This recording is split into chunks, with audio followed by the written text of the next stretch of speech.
My name is Matthew McGinnis, and this is Truth Serum, the MJM podcast.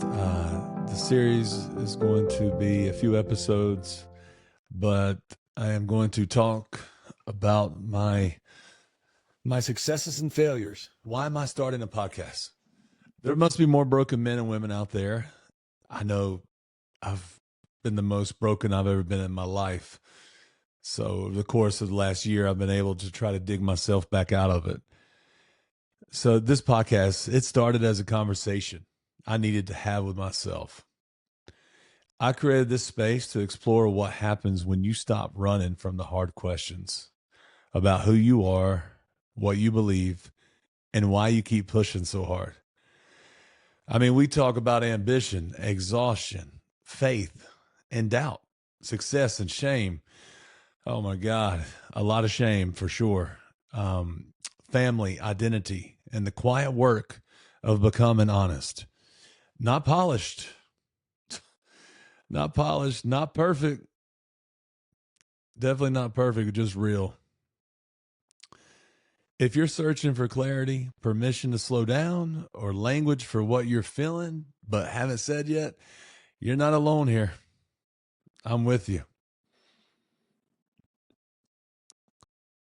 This is something that not the biggest fan of looking at myself, that's for sure. Just something I've grown up, I never wanted to. It's just I always put my head down and get things done. There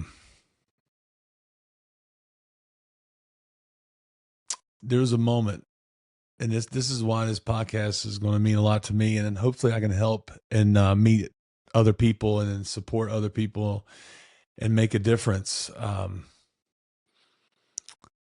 Here's the moment that this became real for me, that things in my life were upside down. Things were shattering, just the walls coming down all around me. I was pretty much the step of implosion. At the time, my 11-year-old daughter, she wouldn't talk to me, nor look at me. And she became so distant, I could tell she had wanted nothing to do with me. At that moment, I was going through a separation with my wife, and Lola was devastated.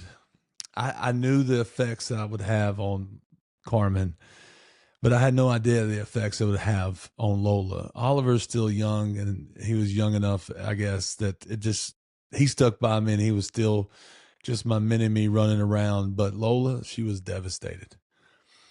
That's what got me. Watching my 11-year-old daughter just break down. It was the worst. Seeing her, I mean, I lost her, and she was coming into her emotions and hormones and everything. It was just devastating. That's the moment I realized that I fucked up. I thought I could take, our adult situations of what I was dealing with Carmen. I could tell Lola what happened, and to tell her the reason why her mother and I were separated. That's the toughest part. And then it took me this long. It took me this long to figure out what that is. And it was, I cheated on my wife. I cheated on my wife many times, but I decided to have a separate relationship. And that relationship was, the break in the last straw, basically the last needle in the haystack, the straw that broke the camel's back, I guess, the old adage. I don't know. I'm just being 100% vulnerable and just being honest. And that was the moment that broke me. So, when it happened, and I should have never told her. She'd eventually found out. It's just the timing was not right. I don't know why I did, but I told her at that moment. I said, Lola, I had an affair. I cheated on your mother. It just looked like it sucked the soul out of her, because everything that I built up into that moment as a man that I would always want her to be with a man that is like me. But no, never.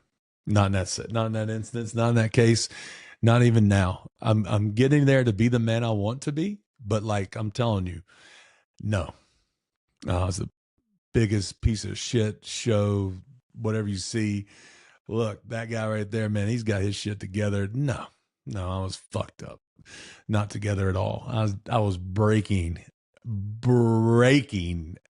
all over. Like I am I'm still here. I'm still standing, like moving forward. And I had to relearn how to love and how to forgive and how to grieve. And that's what this podcast is going to be about. That's what we're going to talk about. We're going to dive into certain things. And how did I get back? How did I come through all those things? 20 plus years of trauma, PTSD, self-medicating with alcohol, self-medicating with work, self-medicating with women, just constantly putting those three things. It would have been a lot easier just to choose cocaine, crack, or heroin. I'd have been out of my misery. I'd be just gone. I'd have overdosed. I'd died. I'd have been nowhere in sight. Never would have made it, especially for how much shit I've been through. We all carry a book bag of grief and shit, we all do. We all carry it. Sometimes we just forget that, we could put that book bag down. I had no idea you could put the book bag down. But this first episode it's a dive into, that's exactly it. Just diving into 100% vulnerability, 100% accountability. And 3, I don't live in a glass house.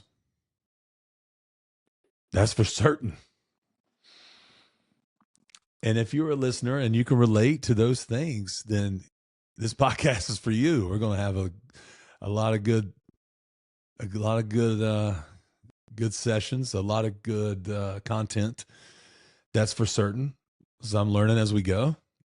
I've done more reading the last 13 months, more trying to find self-love in the last 13 months. I didn't even know what that meant as a man.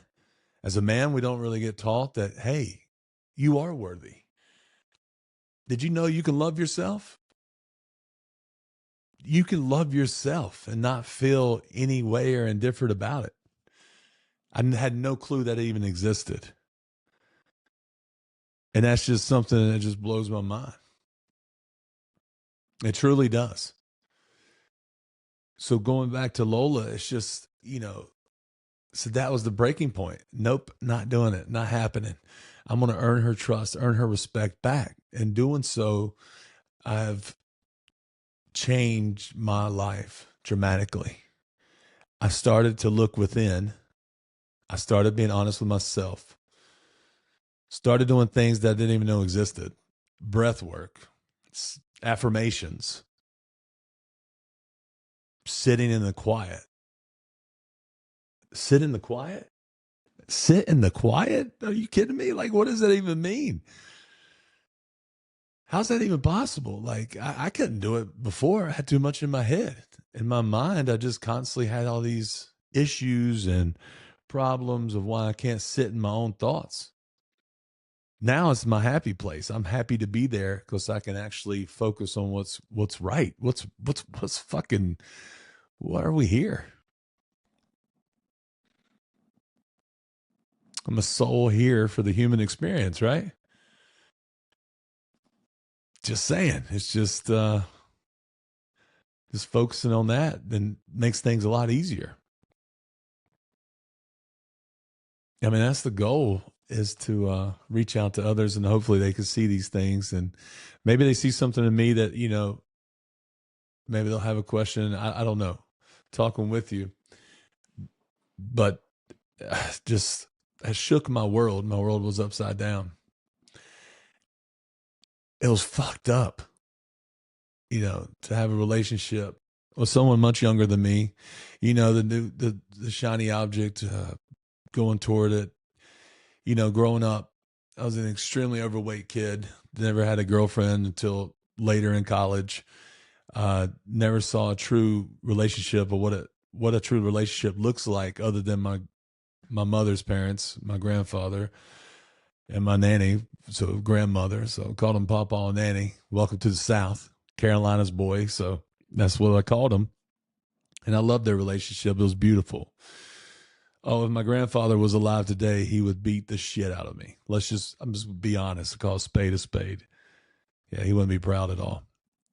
But take that another step. He'd be proud of me now for actually owning it, growing better, doing the right thing, being a better person. And that means a lot. That means a lot to me. I mean, I have his middle name. So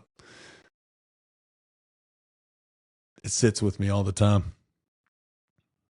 So now, not only did that moment in my life, that was just one small moment that just made it realize to me that the years of my brother's suicide, mother's suicide, all the issues I had growing up, overweight, bullied, all that shit I had growing up, everything boiled up to that moment. And it just exploded. And I said, no more. So I found some more help. When I went through the deaths of my mother and brother, my brother lost him. He passed away October 3rd, 2004. So, I mean, be 22 years this year. We were 13 months apart. When he passed, I never knew how to deal with grief. So, I was 22, just fresh, just turned 22, and started drinking. And I did a lot of it. Very good at it, too. I mean, if there was an Olympic sport, fuck, I would have had a lot of gold medals, no doubt. And then that just carried in. Between that, it just turned into just what I did. I self-medicated. And then not to go further into the detail of that, but just to focus on the story, those little snippets of my life. And then it led to Mom, who committed suicide. And then almost 4 years to the day of losing my brother. She had a broken heart, and just I was too young. I couldn't really help them. So I've tried to find help for myself. And then I went to a multiple psychologists, a couple psychiatrists, and I tried to get help. And that's when it started in 2008. And I was heavily medicated on multiple antidepressants. They labeled me as PTSD. I tried EMDR. I tried anything that has an abbreviation, I fucking tried it. Real. If it has an abbreviation, I tried it. And I talked about everything I was doing, like the self-medicating from the alcohol, from the women, and from work. It was never enough. And it didn't matter how much money I made. I just constantly went out there and grinding, traveling all over the world, over the United States, just growing a brand and a business and businesses and meeting people, and just never authentic. I was never my authentic self. I didn't even know what that term meant. Not until recently. I had no clue what authentic self, to be your authentic self. What does it mean? I have no clue at the time. Oh, now I do know. I do know what it means now. And that's what I'm striving to be every day. It's not easy, but fuck, it sure is lifting. It's not easy at all. But to be this vulnerable, to feel that grief, to share that with, other people that are going through this. There's probably other people that are medicating and self-medicated. We all do it. You're not alone. Fuck, man, you're not alone. There's so many good podcasts out there, so many good authors and books. I just haven't found the person, that really sings to me or like makes sense to me. There's snippets here and there everywhere, but nothing that actually comes home. Being an alpha male, constantly just trying to find the next kill, surviving, not thriving. I was just, that wasn't me. I couldn't break free. I couldn't break free of my own self-medications. So, and that circles right back to the pivotal moment of when I saw the devastation on my daughter's face. Fast forward 13 months or 11 months, it's actually much better. She's starting to talk to me. I'm getting there. I mean, it's difficult with any 12-year-old daughter. As you all know, it's hormones are, wow.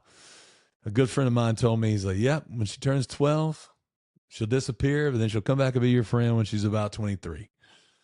I was like, well, my goal is to be around her. I'm going to be around her. I'm not going to push, not going to talk. She wants to talk to me, she'll talk.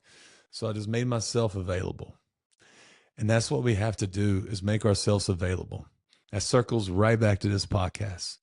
I'm available. I'm going to publish content that will be real stories, real things that's happened to me, and real things I've been around, from business, from being a father, for trying to be a husband. Marriage is the toughest thing that anyone could ever do. And to have one woman confide in me and believe in me, she saw things in me that I never knew existed. I had no idea. And she gave me that power to be who I am. So I thank Carmen so much for that. Truly, I thank her. I couldn't truly love her or the kids or anyone for that matter until I started loving myself. So when I started to love myself and realizing how much better life can be if you do love yourself, it's amazing. We just need to get out of our own minds. If we can get out of our own way, shit, it's unreal. It's endless opportunity. We make up these rules and things in our minds, and we feel like that's the way, and we just bury ourselves. Don't let yourself get on an island. Try not to. I mean, you can easily talk yourself out of it. The things out there that are available, just affirmations, breath work. I'm telling you, take a walk. I mean, there's so many things that, like, they're free. They're free, literally. Like, and I'm sitting here taking milligrams upon milligrams of all this medication, and I'm officially off everything since May of 25, which is amazing. And it's just, I didn't know I needed to be off of it until I started doing the work and figuring it out. So, yeah, this podcast is going to be something for my healing, for maybe someone else can jump in and realize that they need some support, and I'm there because I believe in everybody. I'm that guy, 100% that guy that believes. I believe in the good in people, all people, everybody. I mean, I came from nothing. And then here's the deal. I'm going to leave with nothing. So we have this thing in our head, money and power, success. What does it all true mean inside? Like, what's the inside version? What's the 8-year-old you think that the true meaning of success is? And mine was always being a good father, to be a good father, and to be a good husband. Didn't know what that looked like, but I'm starting to feel it, and I'm loving it. It's been real for sure. Been absolutely real. We're going to go through some deep topics, but we're going to have a lot of humor, a lot of fun with this show.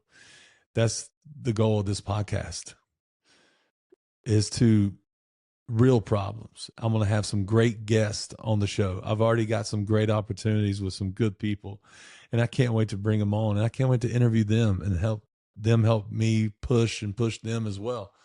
I'm excited. Man, the future is going to be unbelievable. I'm telling you right now, it's going to be amazing. So I appreciate your time, and thank you so much for listening and tuning in. And there is going to be a lot more to come.